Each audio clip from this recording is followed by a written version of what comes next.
laalamee jamaa waan isaan godhanii kuni riippoortidha. Warrootuma shaanxaa fattashan warra seekuriitii jedhan sana isaanidha. Garuu shaanxaa uummataa irratti waan isaan gochaa jiran laala agartanii. Namni harka qulqulluun jiru nama cubbamaa bichaan lafa kanarra guutee jiru dhugaa rabbii laala waan isaan godhan shaanxaa hundarra shaanxaa namoota irratti waan isaan godhan meezim jedhatuma laaladha. Dhugaa baay'ee nama dhiba yeroo kana. Namnumti qulqulluun hin jiru dhugaa. Mee kana godhani mee faayidaa maal argatame? Kan waan isinii dhaamu uummata yookiin namoota warroonni galtan shaanxaa keessan irraa ija keessan buqqisinaa dhugaa rabbiif yoo ta'e waan isaan godhan mee ilaala cimmadhaatti ilaalame. Shaanxaa keessan irraa ija keessan buqqisinaa sirriitti shaanxaa keessan to'adhaa meeshaa keessan meeshaa biyyaan galachuu barbaadan. Kophee keessan irree kophee irraas gubbaara godhatu amma achi baanitti jechuudha. Laa namichi kun kophee isaa achi gubbaara godhatte qoobisaa akkasumallee isaanuma kanarree sirriitti xiyyeeffannoo godha laala qaroo keessan achirraan buqqifatina mee waan isaan godhan laala garuu isaan asitti ramadaman yookiin hanqacaraman akka shaanxaan wantoota garaagaraa hin qabaanne fattashuu to'achuudhaaf isaan asitti qaxaraman garuu rabbiin immoo ifa isaan baasee waan godha garte. Rabbiin isaan ifa baasee jechuudha. Ugaan akkana siniin jedhu kaameraan hin jira garuu achi keessa bakka isaan hojjetan jechuudha. Kaameraatu isaan qabee jechuudha. Maaliif bakka hundayyuu hin jira yeroo ammaa agartanoo ta'ee biyya galuudhaaf kiiloo jettu wantoota hedduu isinin dabarsan isaan kanaan jiraatanii beektaniire. Miindaa isaanirra kanatti isaan fayyada. Maaliif achitti bakka itti fattashe sanatti kiiloo irratti yookiin waan rakkina qabu ta'a beektani waan dabalchiisu ta'a kiiloo irratti. Kanaaf akkana godhu. Naa maaliif namnumti qulqulluu numtuu lafuma tanarra hin jiru dhugaa namnumti rabbi sodaatu hin jiru. Baay'ee nama ajaa'iba dhugaa rabbi. Garuu hojiidhaaf amanamummaadhaaf tokko walaa tokko waliin deebisu. Nama sadimoo nama afur isaan hundumti yoo hojiidhuma kana godhatu isaan wal mari'ataniiti baay'izawee maaliif biizinasiidha isaaniif kun nigdiidha isaaniif waan ta'eef waliin mari'atanii waan kana raawwatu ta'ullee rabbi sodaachuu. Uummanni isaan baay'atanii maatii koo arga jedha isaan kana xaxu achi keessatti jechuudha.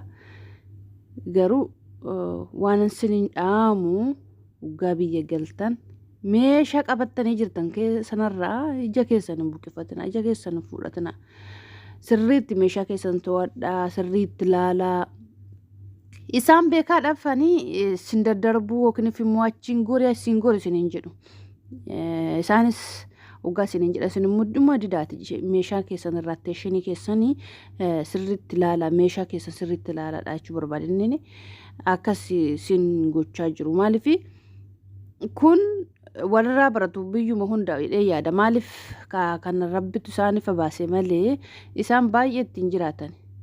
Egaa ani shaanxaa sana gubbaarratti hunda shaanxaa mana ijoollee nama achi gubbaarra jiru sana gubbaarratti waan isaan dalagaa jiran waan isaan godhaa jiran agartanii wanta akkanaatu jira.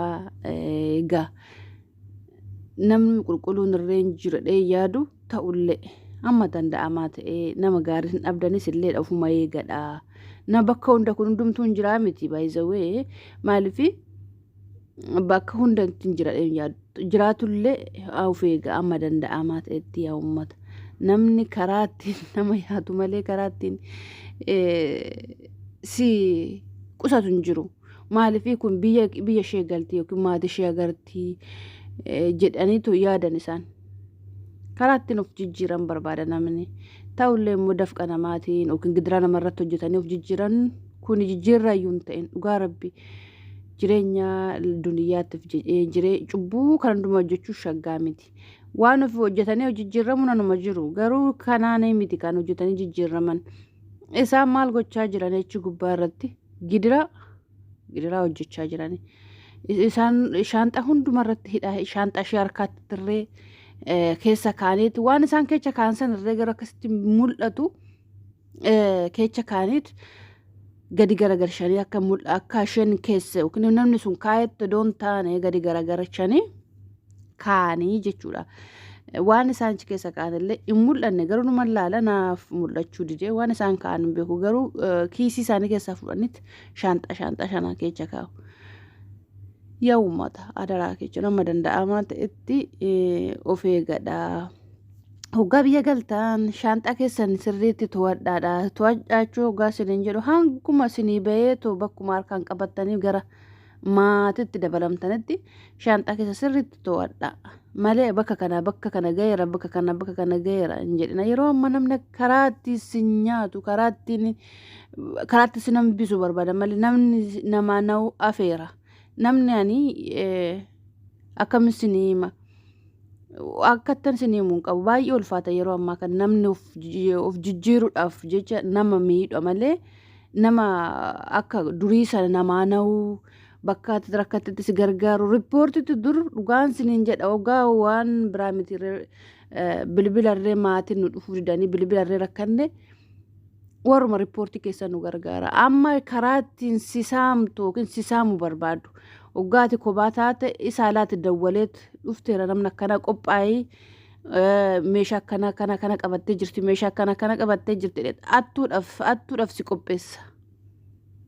Inna wanta akkanaatu jira. Hoggaa akkanaa immoo isin immoo nama hundaannaa bilbilaan jedhinaanii bilbilas hoggaa riippoortiidha gara riippoortii keessa teessanii gara laatti ba'uudhaatti maatiin tokko fageenya irra jiranii dafanii nama dhufuu dhiisuu danda'u. Kanaafiyyuu amma maatiin dhufutti heeguu obsaan yookiin immoo silkii naa bilbilaan jedhinaanii. Isaan naa bilbilaan hanalaa wajjiniin isaan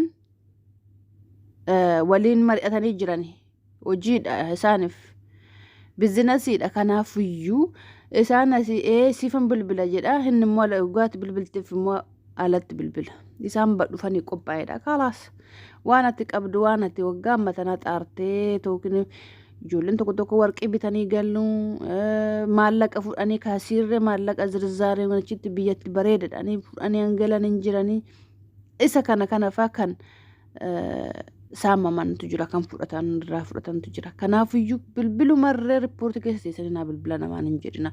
Yoo beektan maatii yoo ta'e beektan haa ta'u. Haala balazaa isa akkasumaan keessa teessanii nama riippoortichi hojjeta umaa rakkoon qabu naafaa bilbilu namni hin jiru nama doomanuyyuu battanii gaariidha kakoo nama hin jiru yaa jabaa nama naasiniin jechuu barbaada. Namni nama namu yeroo ammaa tanaa afee dura fee isiniin jedha amma danda'amaa ta'e ufee gadhaan isiniin jedha yaa uummata. Kana gidiraa xaxaa oolanii galu mee rabbiin nagaan nama galchuuyyuudha rabbiidha.